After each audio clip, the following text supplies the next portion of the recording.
Hey guys, what's going on? Welcome back to Sufi Business. This is Ali. This is the Sufi Business Cast, an unfiltered journey about starting a business from 0 to 10 million.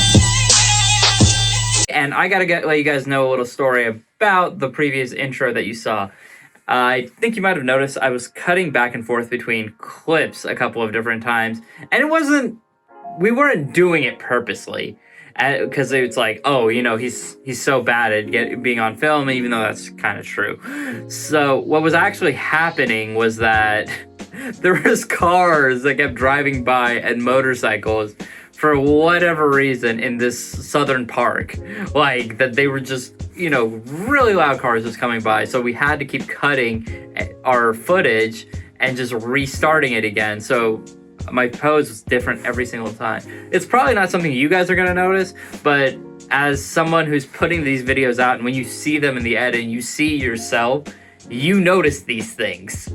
So it's just one of those weird things that I kind of have to deal with, is that self-consciousness kind of going around creating and trying to put my content out there. It's like the typical artist dilemma. Is my stuff good enough for people to consume? Ultimately, you guys are the ones who decide, not me, right? You're going to be the ones who decide, hey, his content's dope, I'm going to mess with it or not, right? So, yeah, thanks for checking it out if you guys did see it. For those of you who didn't, what's up? My name is Ali. Check out my intro. But now that I have your attention here, let me tell you a little bit about what's going on. So, today's episode, we are going to talk a little bit about my message to my unborn grandchildren. And the reason I'm wanting to do this message is because I kind of felt like it was important for me personally, because I never actually got to meet my grandfathers. And because I never got to meet my grandfathers, there is always been like this vacuum that I felt has kind of been missing in my life. So in terms of advice and experiences. So one of the things that I wanted to make sure when I have grandchildren is that I want to make sure that they knew who I am and had an idea and a picture of the kind of person I was, and if I was a good enough role model for them to aspire to be like, right? So I'm going to put out this video where, they're seeing me at 30 years old, who is trying to go from still my W-2 job into this entrepreneurial space, which I feel like for a lot of people today is a big leap to try to do.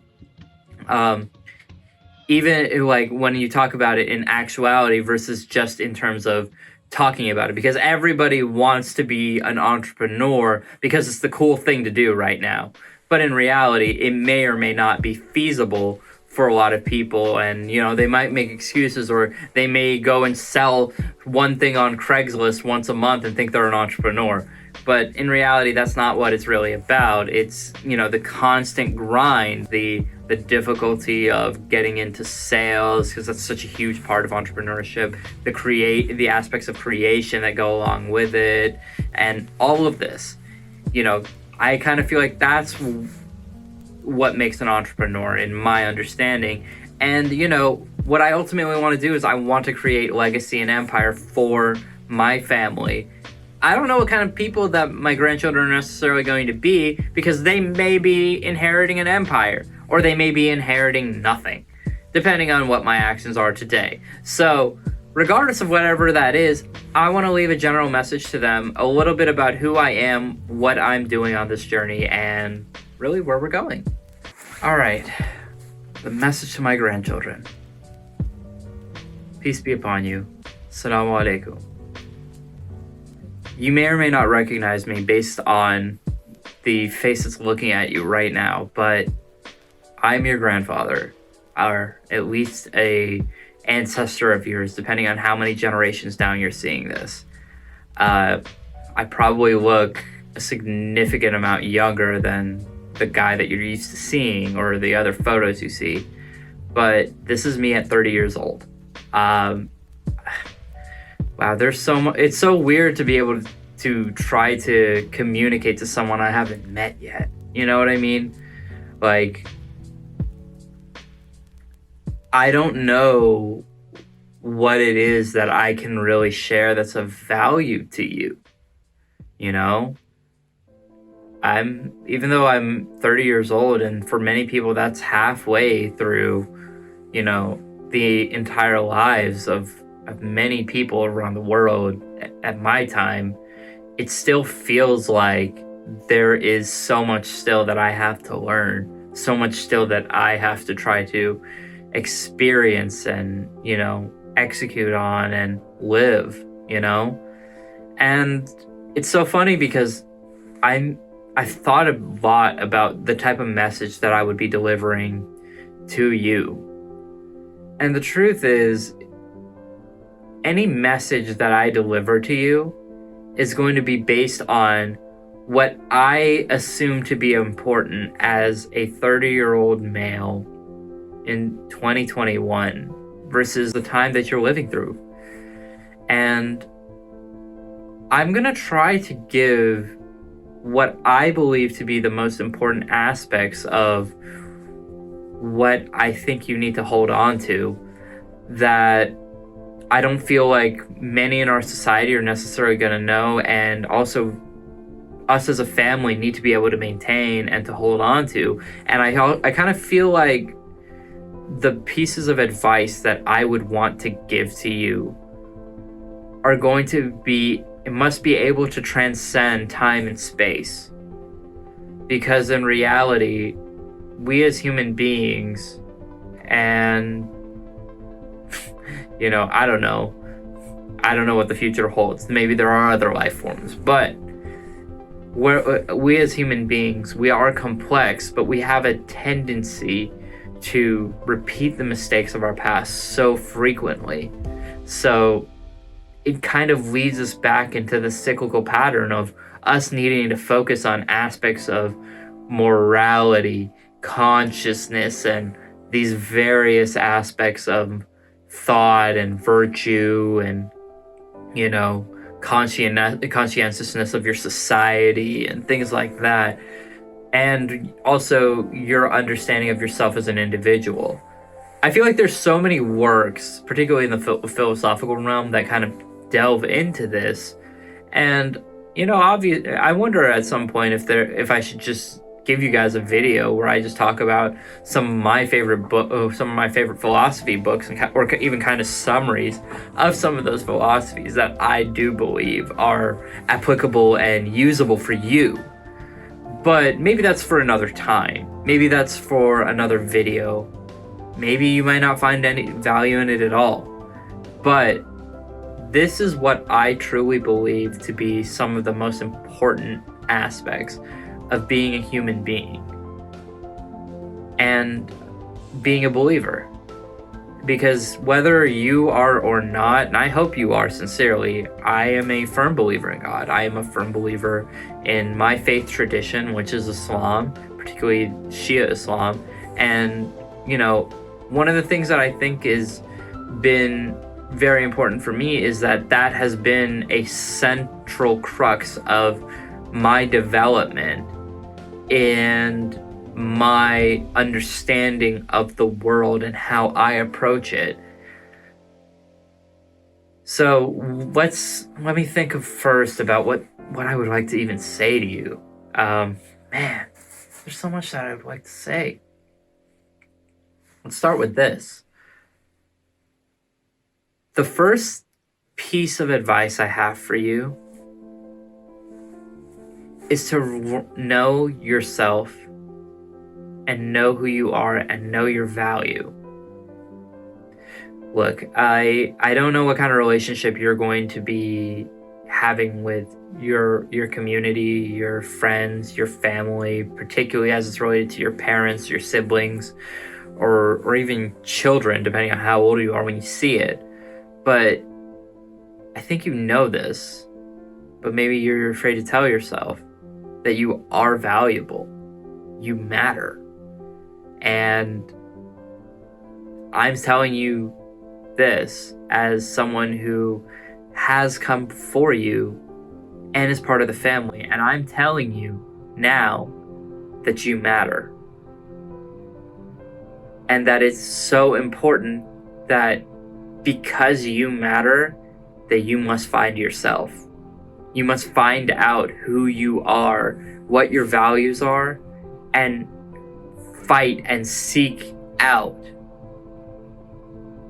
who you are, even if it may take you to the furthest stretches of the galaxy, the Earth, or wherever. Figure yourself out.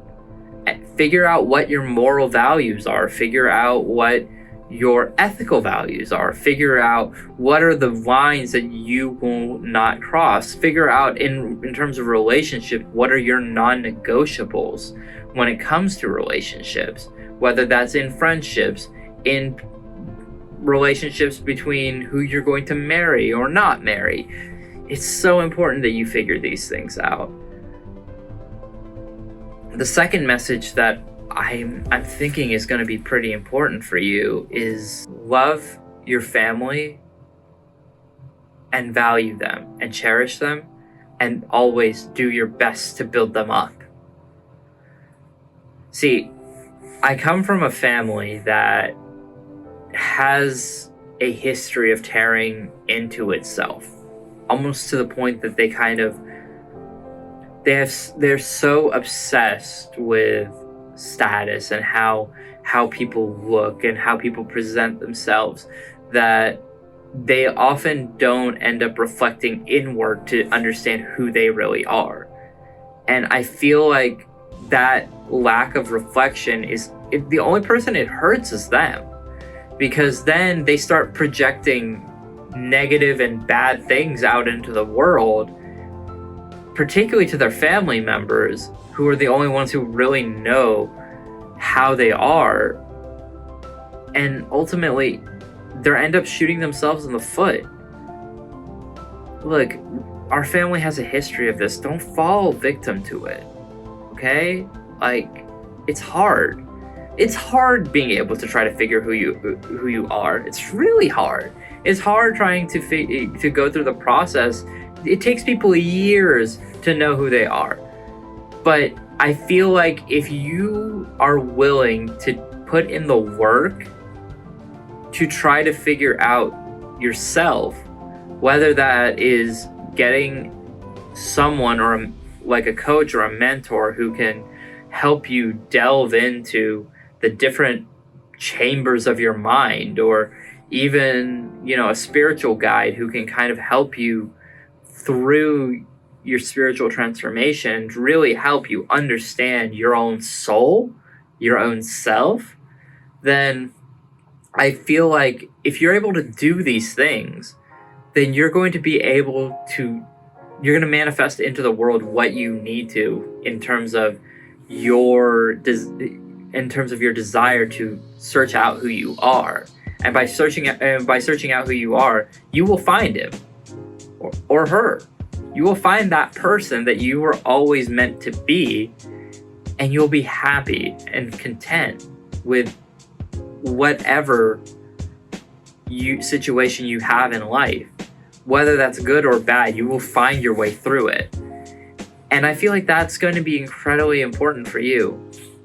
And the thing is, that also is going to dictate how your relationships go. It's going to be super important for you to take care of your siblings, to take care of your parents, to take care of your grandparents, hopefully. If I am your grandparent, take care of me, please. To look some for me, please. All right? For real. Don't throw me in a senior center. I'll be pissed. But, that aside, sorry, they have a bad reputation in my country, okay? Senior centers are not great places to be. So, the thing is, for me, I'm saying all this to say, look, our family, because we have this tendency to kind of make enemies out of our closest family, try to take steps to proactively bring your family together, to help them find themselves, to help uplift one another, Because at this current time that I'm living in, there is so much splintering and fracturing that has happened, and so many unaddressed issues that continue to linger. Not even just in my generation, but in other generational lines as well. And the thing is, it's because they don't talk about their feelings, which is still kind of an unpopular thing to talk about here in this country. But in reality, it's super important to actually talk about it, because if you don't, you're going to deal with all sorts of nonsense you don't need to deal with. So I feel like if you start taking the steps to proactively deal with your own emotions, other people's emotions, and have empathy towards them, that's going to be very important. So take those steps and create love and bonds between your family, because if I've been successful and been able to leave you a significant legacy that you can inherit, like financially, you have a responsibility to take care of that. You have a responsibility to not just maintain it, but to grow it for the sake of your next generation to do better. And that is my charge to you. You have to keep improving upon what's already been built. So make sure you do. I'm asking you to do that. If I'm not successful in doing that, then I'm asking you to build that. If you're able to, please. Because the thing is, it's really hard to try to live a life where you're not able to control whether or not you will get paid when you're ready to do the work. And the thing is, most people in America in 2020, they work what are called W-2 jobs, and there's nothing inherently wrong with them. I work one, and I actually like the W-2 job that I work, but the problem is that all it takes is one financial crisis for me to potentially lose my job with this amazing company. And that could mean an entire shift in the lifestyle for me, for my family, for my friends, and, colleagues, and for my legacy. It's going to have a ripple effect that it's not worth it's not necessarily worth it, because in a lot of ways it's much more risky than being able to really provide for yourself. And I believe that's what the road to entrepreneurship is ultimately going to do, right? It's going to give you that opportunity to write your own check if necessary.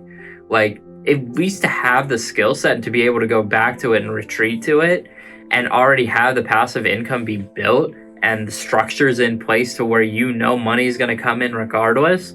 I feel like that's going to be incredibly valuable for you. And if you take this advice seriously, then God willing, at least your finances are going to be okay. Hey, who knows?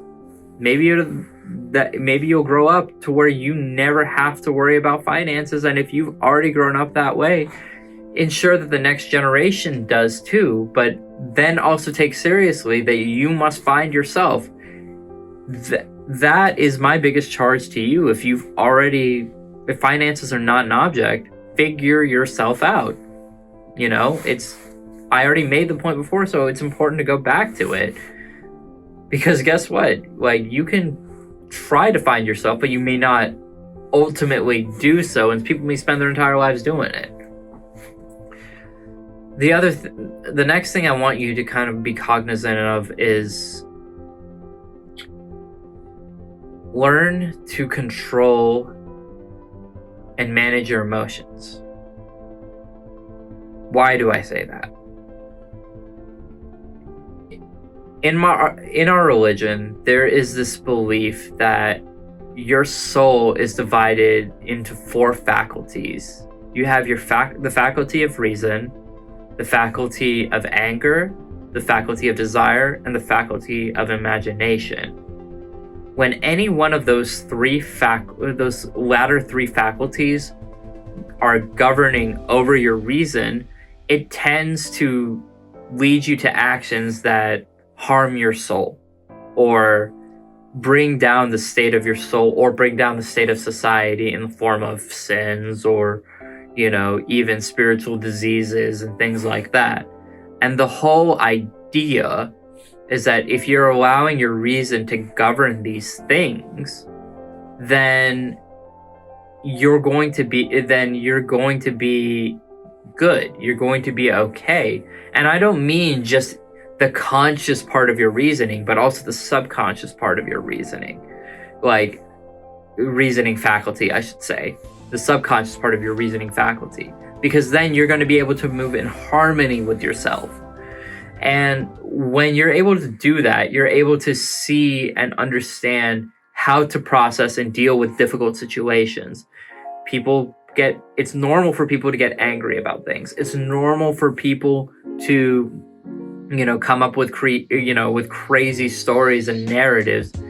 And the thing is, and it's also okay for you to have desires for certain things, but understand that there is a limitation to how they should be used.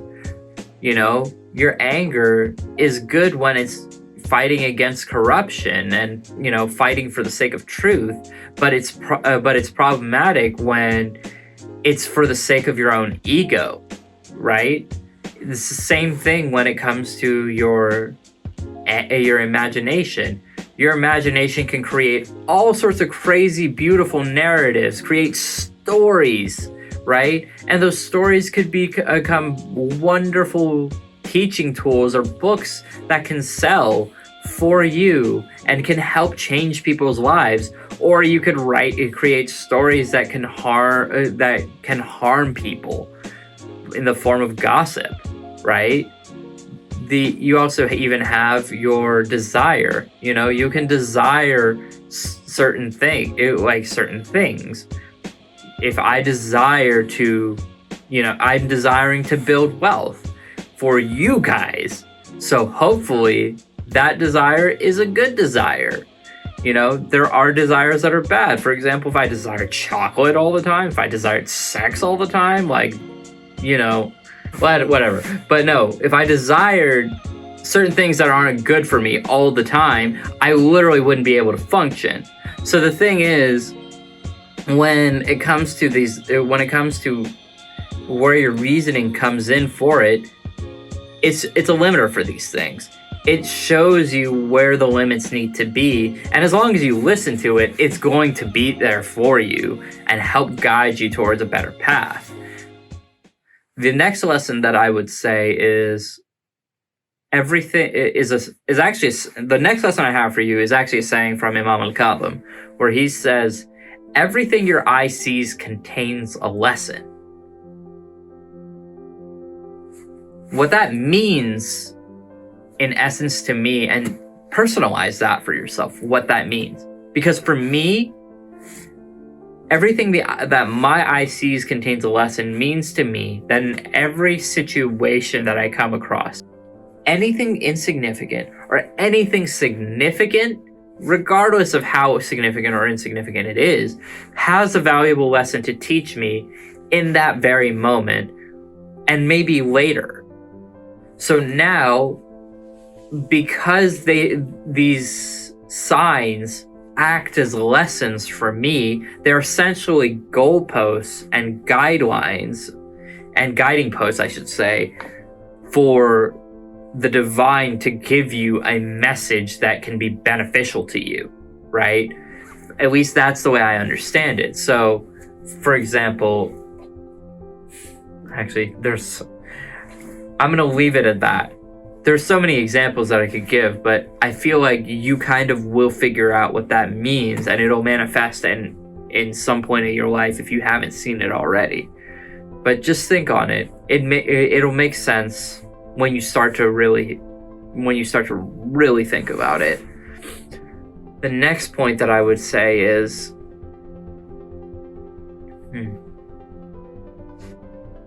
I feel like, now you know what? I feel like I have more or less told you all of the different lessons that I think are going to be valuable. I apologize. There's a lot going through my mind in terms of what I would say to you and what more I could say to you. I really think everything that needs to be said for now has been said, except for this. I love you. And there's nothing you can do about it. So please do me a favor and try to make yourself the best version of yourself that you can be. Not just for you, but for your family, for your friends, and most importantly, peace be upon you. Assalamu alaikum.